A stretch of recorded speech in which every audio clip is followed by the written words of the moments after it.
네, 안녕하십니까. 저희 인제대학교 대학교육혁신처에서 IUXL 교육 모델에 대한 소개를 드리기 위해서 영상을 촬영을 하고 있는데요. 이 시간에는 IUXL 교육 모델이 뭔지에 대해서 교수님들과 함께 이야기를 나눠보도록 하겠습니다. 인제대학교는 2022년부터 IUXL 교육과정이라는 것을 만들어서 시범 운영을 해왔고요. 2024년부터 IUXL 교육과정을 전면화하겠다는 것이 작년 교육과정 심의회에서 통과가 되면서 올해부터는 IUXL 교육과정을 확대하기 위한 노력을 해왔습니다. 그러면서 저희가 2024년에 글로컬 대학에 선정이 되었죠. 글로컬 대학에 선정이 되면서 모든 학과가 모듈 교육과정을 만들어서 모듈형 교육과정 체제로 전면 개편을 하게 되는 상황에 지금 이르게 되었습니다. 그래서 지금 교수님들께서 급하게 학과들에서 지금 모듈 교육과정을 개발해야 되는 상황이라서 굉장히 좀 당황스럽기도 하실 테고 바쁘신 와중에 이렇게 모듈 교육과정 만드신다고 고생이 많으십니다. 그래서 이 시간에는 저희 모듈 교육과정이 IUXL 교육 모델 기반이기 때문에 IUXL이 뭔지에 대해서 좀 살펴보도록 할 건데요. IUXL에 대한 얘기를 나누기 전에 저희가 이제 교육 과정이 만들어지고 실행되고 평가가 되는 과정에 대해서 먼저 좀 이해를 해주셔야 이런 과정에서 교육 과정을 만들고 있구나를 이해하실 수 있을 것 같습니다. 교육 과정을 만든다고 하는 것은 인제대학교에서 설정하고 있는 인재상과 핵심 역량을 기반으로 우리 학과부의 교육 목표와 전공 역량이 설정이 되어 있어요. 그러한 전공 역량과 교육 목표를 달성하기 위한 교과목이 설계가 되고 그러한 교육 과정이 학교 차원 그리고 학과부 차원 그리고 교과목 차원에서 운영되는 것을 교육 과정 실행 단계로 봅니다. 그 이후에 저희가 이 교육 과정과 교과목이 잘 운영이 되었는지 그러한 부분을 확인하기 위해서 강의 평가라던가 CQI를 활용을 해서 교육 과정의 질 관리를 하고 있고요. 이 전체 과정은 모듈 교육 과정을 만드는 과정과도 동일하게 적용될 수 있습니다.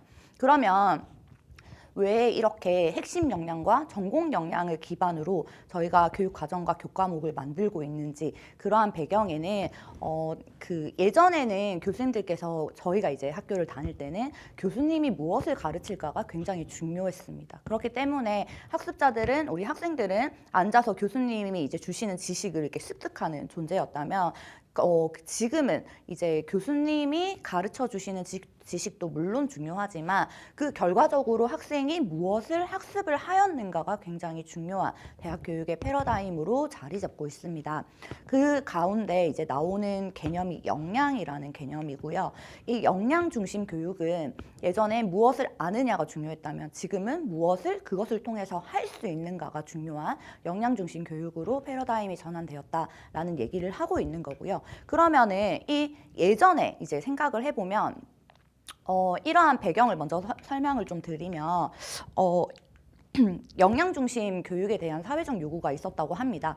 그러니까 이런 거죠. 대학에서 학생들을 잘 가르쳐서 배출을 했는데 막상 그 산업 현장에 나가 보니까 우리가 대학에서 배출해낸 인재상과 그런 현장에서 원하는 인재상이 달랐다는 거죠. 그래서 뭐 우리 서울대 뭐 어떤 좋은 학교들을 나와서 회사에 보냈는데 막상 그 회사에서 원하는 인재는 이러한 지식을 가지고 있는 인재가 아니라 이러한 것들을 할 수 있는 인재를 원했다고 합니다.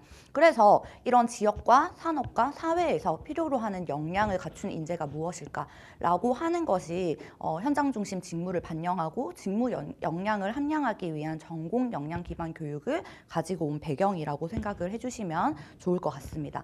그렇기 때문에 예전에는 우리가 교과목 중심으로 교수님의 인풋이 굉장히 중요한 교육 활동을 했었죠. 그렇기 때문에 그런 교육 과정도 학문 중심, 지식 정보 중심이 되었고 그러다 보니까 교수님들의 일방적인 그런 강의식 수업이 굉장히 이렇게 잘 운영이 되었었는데요. 이제 말했다시피 이렇게 투입이 되는 인풋보다는 그를 통해서 학생이 무엇을 할 수 있는지, 산업 현장에서 무엇을 할 수 있고 내 삶 속에서 무엇을 할 수 있는지가 굉장히 중요한 시대가 되었다. 그렇기 때문에 교과 중심이 아니라 역량 중심이고 투입 중심이 아니라 성과 중심, 학생들의 산출물, 성과 중심의 교육 과정을 운영하게 되었고요.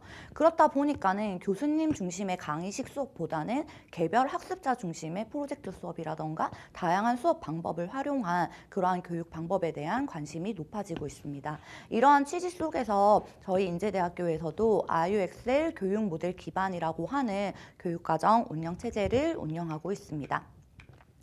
자료집에 있는 자료들은 참고 자료로 활용을 해주시면 좋을 것 같고요. 그러면 이러한 역량에 어떤 것이 있을까를 이제 함께 살펴보면 역량에는 이렇게 두 가지를 살펴볼 수가 있습니다. 첫 번째는 각 대학이 우리 인제대학교가 우리 대학의 특성에 따라 설정한 핵심 역량이 있습니다. 이러한 공통 역량은 학과부와 상관없이 이렇게 인제대학교에 다니는 학생들이라면 누구나 갖추어야 할 일반적 역량으로서 공통 역량이 있고요. 두 번째 전공 역량은 각 단과대학과 학과부에서 요구하는 그런 직무를 수행하기 위한 지식, 기술, 태도를 포함하는 복합적이고 종합적인 능력인 전공 능력이 있습니다. 그래서 저희 학교를 보시면 I5C라고 하는 핵심 역량이 설정되어 있고요. 그리고 각각의 학과 홈페이지에 들어가시면 이렇게 전공 능력이, 전공 역량이 설정이 되어 있습니다. 그래서 이렇게 핵심 역량과 전공 역량을 기반으로 교육과정이 설계되고 그리고 교과목이 운영되고 있다라고 봐주시면 좋을 것 같습니다. 그래서 이제 역량과 관련된 부분은 자료집을 참고해 주시고요. 저희가 IUXL 기반으로 교육 과정을 구성한다라고 하는 것은 우리 인제대학교의 인재상과 핵심 역량 그리고 교육 목표를 반영해서 학과부의 교육 목표와 전공 역량을 설정하시고 그를 달성하기 위한 교과목을 설계해 주셔야 되는데요. 이러한 교과목을 설계하는 원리가 IUXL이라고 말씀을 드리는 거고 이러한 IUXL 취지에 맞게끔 교과목이 설계가 되었다고 한다면 수업과 평가에서도 그 방법이 일체화되어야 된다라고 해서 교수편 일체화를 굉장히 많이 강조를 드리고 있습니다. 이렇게 이제 교과목이 운영이 되고 교육과정이 운영이 되면 교과목과 교육과정 CQI 만족도 조사 등을 통해서 교육과정 질관리와 환류 체계가 이루어지고 있습니다. 그렇다면 우리 IUXL 교육 모델에서 IUXL이 도대체 뭔가? 교수님들께서 IUXL에 대한 궁금증, 오해들이 굉장히 많으신 것 같아요. IUXL을 단순하게 교육 방법으로 이제 접근하는 측면들이 굉장히 많고요. 그래서 그냥 강의하지 말고 토의하라는 거 아니야? 밖에 나가서 직접 현장 실습하는 거 아니야? 이렇게 단순하게 이렇게 이제 질문을 하시면서 내 수업은 그게 안 돼. 내 수업은 이론 중심 수업인데 어떻게 IUXL을 하라는 거야? 라고 생각을 하시는 교수님들이 굉장히 많으신 것 같더라고요. 그런데 저희가 얘기하는 IUXL을 생각해 보면 지금 인제대학교에 계시는 대부분 수업이 IUXL에 해당이 됩니다. 그래서 그러한 부분들을 설명을 드리고자 하는데요. 이 지금 나와 있는 부분은 저희 글로컬 보고서에 올라갔었던 IUXL에 대한 전반적인 설명입니다. 그래서 IUXL 교육 모델이라고 하는 것은 경험, 협력, 탐구 중심으로 설계된 다양한 교육과정 학습을 통해 학습자 중심 교육 실험 및 현장 실무 인재 양성을 위한 우리 대학 고유의 교육 모델입니다. 각 학교마다 보면 교육 브랜드명을 다 정하고 있어요. 콜라보 교육이라던가 두잉이라던가 다양한 이름을 정하고 있는데 인제대학교의 교육 모델이 IUXL이라고 해서 브랜드명이라고 생각을 해주시면 될 것 같습니다. 그래서 학생들이 입학해서 졸업할 때까지 경험하게 되는 교육과정, 비교과, 교과목 모든 이제 학습 상황에 대해서 그러한 학습 경험이 경험과 협력과 탐구 중심으로 이루어져야 한다는 것이 IUXL 교육 모델입니다. 그래서 교과목 단위에서는 이런 경험, 협력, 탐구를 교육 내용과 교수 방법 그리고 평가 방법에 적용을 하자는 게 IUXL의 교과목 측면이고요. 교육 과정 측면에서는 저희가 이제 전공 교육 과정은 모듈 교육 과정으로 재구성하되 그 모듈 교육 과정의 절반 이상이 IUXL 교과목으로 구성하게끔 되어 있습니다. 그리고 비교과에서도 저희가 굉장히 다양한 비교과를 운영하고 있는데 그러한 비교과들이 대부분 학생들이 경험할 수 있고 협력할 수 있고 같이 탐구할 수 있는 그런 비교과로 구성이 되어 있습니다. 그렇게 해서 정리를 하면 입학해서부터 졸업할 때까지 학생들이 하게 되는 모든 학습 경험을 경험, 협력, 탐구할 수 있게끔 하자라고 하는 게 IUXL 교육 모델이라고 생각을 해주시면 되고요. 그렇다면 우리 학교 구성원들이 생각하는 경험과 협력과 탐구가 뭘까에 대해서 저희가 작년에 학생들과 교수님들을 대상으로 FGI를 좀 해봤는데요.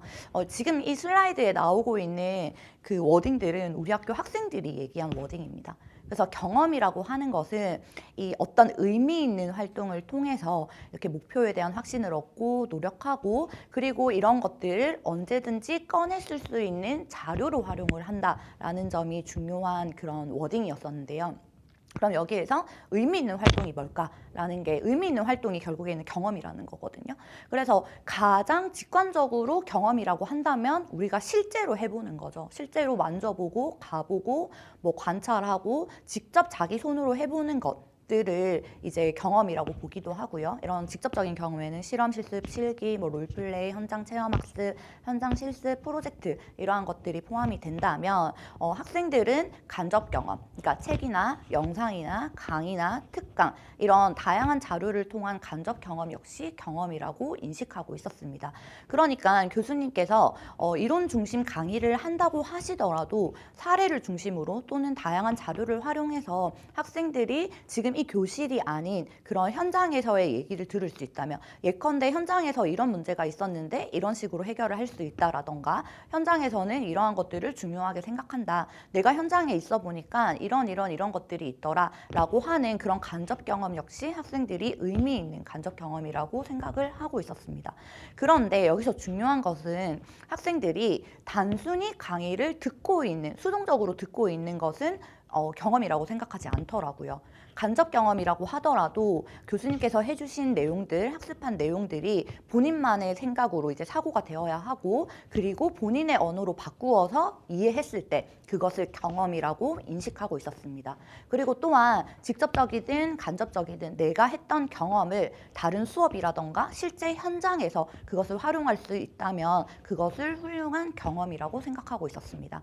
그래서 정리를 하자면 우리가 직접적으로 뭔가를 강의실 안에서 토의 토론을 하든 실험 실습 실기를 하든 뭔가 해보는 것도 경험이었고요. 밖에 나가서 현장 체험학습이나 실습이나 프로젝트 활동을 하는 것도 경험이었고요. 그리고 교수님들께서 강의를 하시되 일방적으로 이제 판서를 하시면서 하시는 그러한 강의가 아니라 다양한 자료들을 활용해서 학생들이 충분히 간접 경험을 할 수 있게끔 해주시면 그거 역시 학생들은 경험이라고 인식을 하고 있었습니다. 그래서 저희가 수업 계획서 상에서 IUXL에 대한 체크를 하실 때 경험 비율을 산정하실 때 내 강의가 일방적인 강의가 아니라 다양한 사례 학습을 동반한 강의다라고 하시면 경험적으로 체크를 해주셔도 무방하다는 말씀을 드리고 싶습니다. 두 번째는 협력학습인데요. 협력학습은 말 그대로 우리 학생들이 팀을 만들어서 2명 이상의 학생들이 같은 문제를 해결하기 위해서 의견을 모으고 더 좋은 결과물을 만들어 나가도록 이제 이끌어 나가는 과정을 협력이라고 생각을 하고 있었습니다. 그런데 교수님들께도 협력학습의 부작용에 대해서는 우리 학생들과 교수님들이 모두 이제 말씀들을 많이 해주셨는데요. 저희가 그런 평가의 공정성 문제라던가 무임승차 문제라던가 이런 부분들에 대해서 굉장히 우려를 많이 보이고 있었습니다.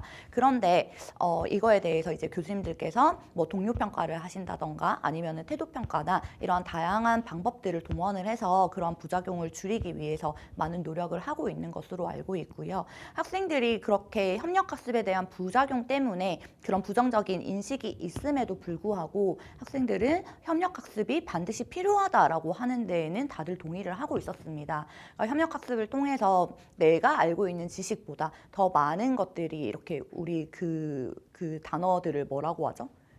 집합지성이라고 집단지성, 네네네. 그러한 집단지성을 모아가고 그렇게 내가 생각한 것보다 훨씬 더 좋은 결과물을 만들어 갈 수 있다. 그리고 그 안에서 리더십을 갖춘다던가 그런 학생들과의 그런 관계를 만들어가는 그런 과정에서는 협력학습이 반드시 필요하다라는 거에 대해서는 다들 동의를 하고 있었습니다. 그래서 그러한 부작용을 줄이고 협력학습의 그러한 긍정적인 부분을 강화시킬 수 있는 협력학습 모델이 필요하다라는 점에서 저희가 2025년도에는 이런 경험학습, 협력학습, 탐구학습에 대한 모델들을 좀 개발을 할 생각이고요. 그러한 부분들에 대해서는 저희가 이제 연구를 하면서 계속 이렇게 공유를 드릴 수 있도록 하겠습니다. 탐구학습 같은 경우에는 말 그대로 저희가 뭐 프로젝트 학습이나 이런 것들을 통해서 문제를 해결하고 새로운 아이디어를 찾아가는 과정들을 저희가 탐구학습이라고 하죠. 그런데 탐구라는 단어의 사전적 의미를 찾아보면 이렇게 새로운 뭔가 아이디어를 찾는다던가 문제를 해결하는 것 외에도 전공학습을 깊이 있게 스스로 자기주도적으로 학습한다라고 하는 것도 탐구의 정의에 들어가 있습니다. 그러니까 교수님들께서 플립러닝을 활용을 하셔서 먼저 이론에 대한 수업을 해주시고 그거에 대해서 학생들이 학습을 하고 뭐 퀴즈를 친다던가 라고 하는 식으로 스스로 뭔가 자기 주도적으로 전공 이론에 대해서 학습한다면 그것도 충분히 탐구학습에 들어갈 수 있다고 저희는 정의를 내리고 있고요. 그래서 단순히 어떤 지식을 일방적으로 습득하는 것이 아니라 이런저런 방법들로 정보를 탐색을 하고 그러한 획득한 지식과 정보를 본인만의 지적 내면화 과정을 거쳐서 내 것으로 만들어가는 과정을 탐구라고 봤습니다. 지적 내면화 과정이라는 말이 학생들 입에서 나온 얘기거든요. 우리 학교 학생들이 참 이렇게 똑똑하구나, 스마트하구나라는 것들을 FGI를 하면서 느낄 수 있었습니다. 그래서 모든 수업에서 탐구 활동을 하려면, 탐구 수업을 하려면 프로젝트를 해야 되는가라고 그렇게 부담감을 가지실 수 있는데 그렇게 거창한 프로젝트들이 아니더라도 학생들이 스스로 전공에 대해서 학습하고 그 학습한 것들을 바탕으로 결과물을 만들어낼 수 있는 모든 활동이 탐구 활동에 해당될 수 있다라고 생각을 해주시면 교수님들께서 약간은 부담이 좀 덜어지시지 않을까라는 그런 생각이 듭니다. 지금까지 경험, 협력, 탐구에 대한 정의를 살펴봤었고요. 그러면은 이러한 경험, 협력, 탐구가 우리 교육 모델에 어떻게 반영이 되어 있는지에 대해서 교육 과정 체계와 교과목 체계로 나누어서 설명을 드리도록 하겠습니다. 첫 번째 교육 과정, 전공 교육 과정은 저희가 모듈형 전공 교육 과정으로 지금 개편 중에 있습니다. 저희 학교에서 얘기하는 모듈형 교육 과정은 전공 역량과 연계된 직무 역량 기반의 소단위 교육 과정을 의미하고요. 보통 9에서 12학점을 얘기를 하고 있는데 저희 인제대학교에서는 12학점을 기준으로 하는 그런 심화 모듈을 모듈 교육 과정으로 얘기를 하고 있습니다.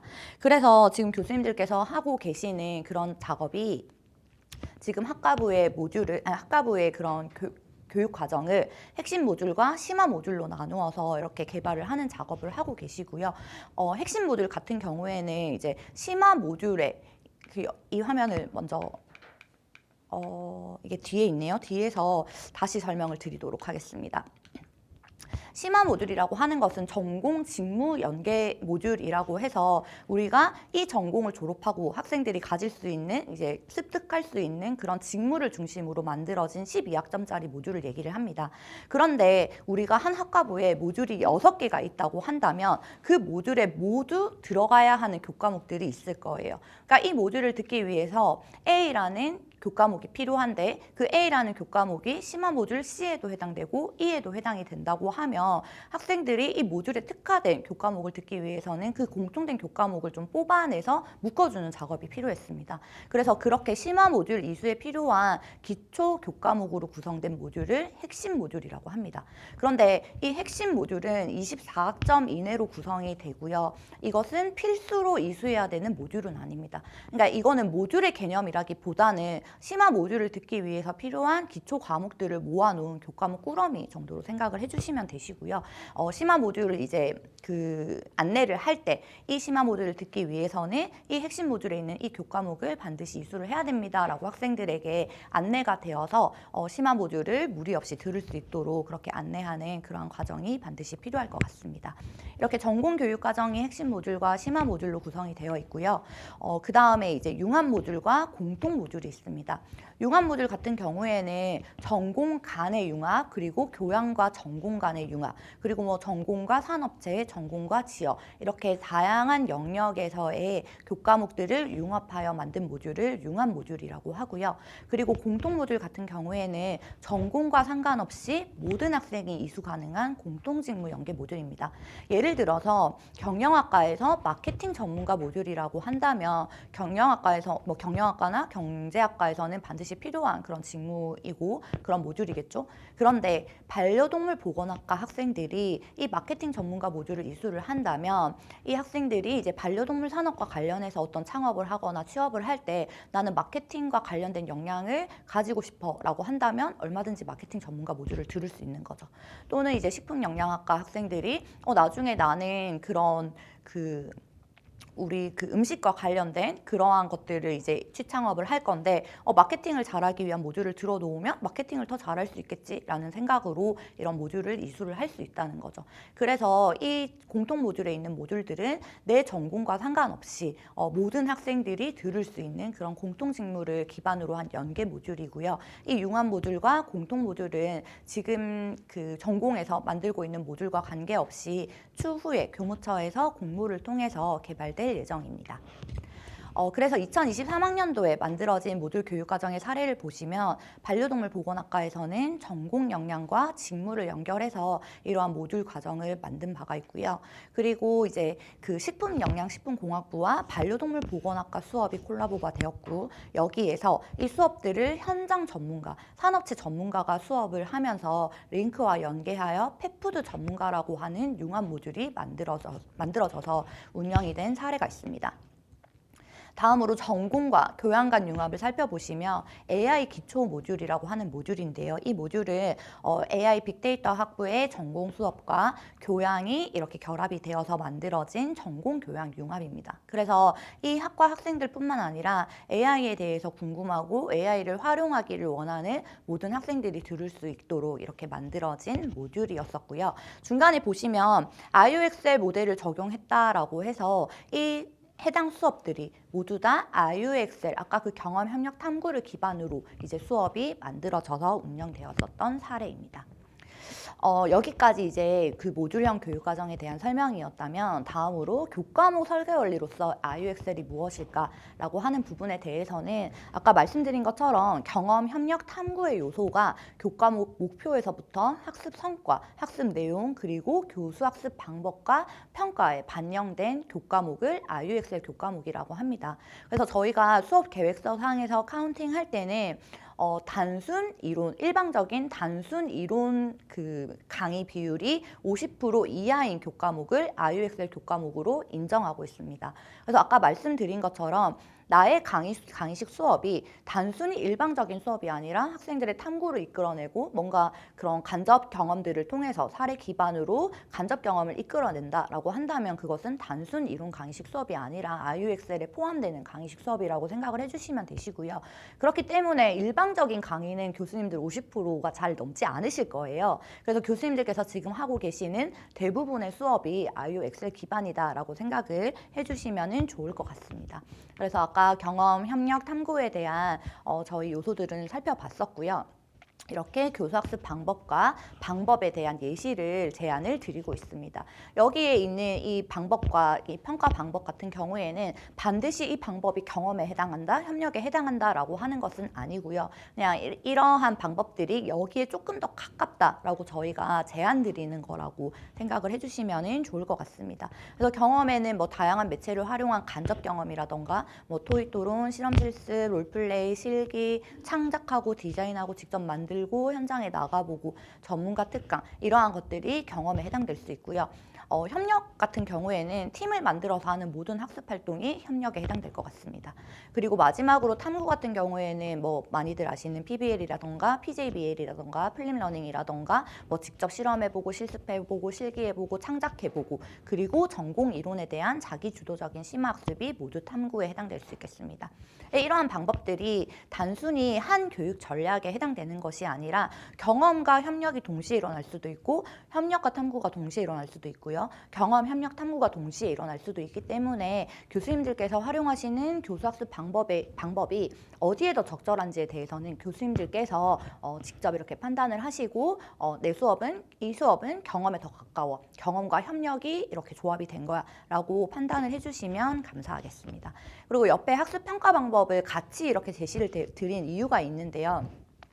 우리가 수업 시간에 굉장히 많은 활동들을 하고 프로젝트를 했는데 평가가 모두 다 그게 100% 지필로 이루어진다면 그게 정말 적절한 방법에 따른 평가일까라는 그러한 의문이 계속해서 있었습니다. 그래서 IO엑셀 교육 내용을 IO엑셀 방법으로 수업을 하셨다면 IO엑셀 평가 방법을 활용해서 그거를 방법에 적합한 평가를 해주십사 요청을 드리기 위해서 이렇게 같이 제안을 하고 있고요. 교수님께서 물론 잘하고 계시겠지만 너무 이렇게 높은 비율의 지필식 시험보다는 다양한 학습 방법에 맞는 평가 방법을 사용해 주시기를 요청드리고 있습니다. 그래서 저희가 계열별로 인문계열, 이공계열, 보건계열, 디자인 계열별로 어떤 IO엑셀 교육 전략들을 활용할 수 있을지에 대한 이렇게 예시를 제안을 드리고 있고요. 공통으로는 단순 강의식 이론 수업 비율이 50% 이하여야 한다는 점, 교과에 적합한 경험 협력 탐구 요소가 적용되어야 한다는 점, 그리고 수업 방법에 적절한 평가 방법이 적용되어야 한다는 점을 유의해 주시면 교수님들 수업을 IO엑셀 기반으로 재설계하는 데는 큰 무리가 없을 거라고 생각이 듭니다. 그래서 정리를 하면 저희가 학과 단위의 교육 과정은 이렇게 IO엑셀 교육 과정이 50% 이상 편성 개설된 모듈형 교육 과정을 전공 교육 과정으로 얘기를 하고 있고요. 개별 교수님들 단위에서 교과목은 강의식 수업 비율이 50%인 교과목을 IO엑셀 교과목이라고 하고 있습니다. 그리고 지금 현재도 IO엑셀 교육 과정을 운영하고 있는 학과와 그리고 그 교과목을 운영하고 있는 개별 교수님들께 운영비를 지원하고 있습니다. 학과별로 지금 2024년 기준 800에서 1000만 원 정도 지원을 해드렸고 개별 교과목은 한 과목당 100만 원씩 정도 지금 지원이 되고 있습니다. 그래서 이러한 지원을 2025년에도 2026년에도 이어져서 계속해서 지원이 될 예정이니까 교수님들께서 내 수업에서 그동안 예산이 없어서 이런 거 못 해봤어요 하는 것들이 있다면 마구마구 담으셔서 하고 싶으신 재밌는 수업을 만들어 주시기를 기대하겠습니다. 여기까지 IO엑셀 교육 모델에 대한 설명을 마치도록 하겠습니다. 감사합니다.